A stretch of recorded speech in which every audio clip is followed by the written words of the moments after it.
UP के deputy CM Keshav Prasad Maurya Kushinagar दौरे पर पहुंचे, जहां उन्होंने भगवान बुद्ध की शयन मुद्रा प्रतिमा का दर्शन पूजन किया। लेकिन धार्मिक स्थल से लौटते ही जैसे ही वो मीडिया के सामने आए तो उनका पूरा फोकस बदल गया। राम मंदिर से लेकर समाजवादी पार्टी, घुसपैठ, पाकिस्तान और परिवारवाद तक लगभग हर मुद्दे पर जवाब दिया और विपक्ष पर जमकर हमला बोला।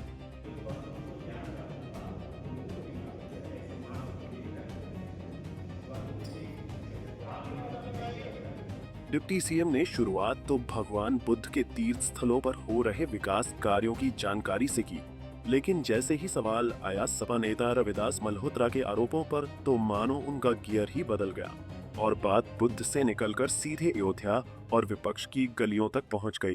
देखिए, समाजवादी पार्टी के तमाम बड़बोले नेता हैं, उनके बयानों पे प्रतिक्रिया देना मैं आवश्यक नहीं समझता हूं। और समाजवादी पार्टी तो रामद्रोही पार्टी है और श्री रामलला के जन्मभूमि पर जो भव्य मंदिर बना है, जहां धर्म ध्वजा फहराने का कार्यक्रम कल संपन्न होगा माननीय प्रधानमंत्री जी के द्वारा, और 500 साल पहले एक विदेशी आक्रमणकारी ने रामलला के मंदिर को तोड़ करके एक ढांचा खड़ा किया था और उस ढांचे को 6 दिसंबर 92 को राम भक्त कारसेवकों ने धराशायी किया। और धराशायी करने के बाद जो संकल्प, जो सौगंध राम भक्तों ने, कारसेवकों ने ली थी कि सौगंध राम की खाते हैं, मंदिर वहीं बनाएंगे, और वहाँ पर बना करके तैयार कर दिया है।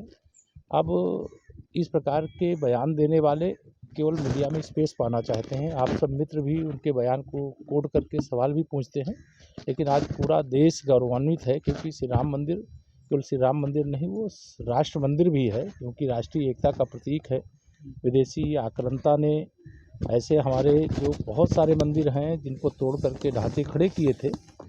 सोमनाथ के मंदिर को तोड़ा, लेकिन सरदार पटेल जी की 150वीं जयंती है, उनको नमन करते हुए मैं कह सकता हूँ कि आज़ादी के बाद अगर सरदार पटेल जी देश के पहले प्रधानमंत्री होते तो जैसे भगवान सोमनाथ का मंदिर बन गया था, वैसे अयोध्या, मथुरा, काशी की भी समस्या समाप्त हो गई होती।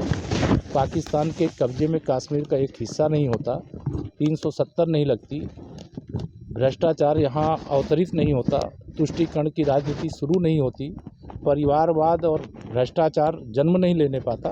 तो यह सब जो बोलते हैं उनको जवाब जनता देती रहती है। और अभी बिहार में जवाब इनको मिल गया है, पहले हरियाणा, फिर महाराष्ट्र, फिर दिल्ली प्रदेश में जवाब मिला, अभी बिहार में मिला है, आने वाले समय में पश्चिम बंगाल में मिलेगा, फिर उत्तर प्रदेश में, फिर 2027 में, 2017। इसके बाद उन्होंने SIR सर्वे का जिक्र किया और साफ कहा कि घुसपैठियों को किसी कीमत पर बख्शा नहीं जाएगा। उन्होंने आरोप लगाया कि फर्जी वोटों के सहारे अब कोई सत्ता में नहीं पहुंच पाएगा, क्योंकि सरकार सख्त कार्रवाई के लिए तैयार है।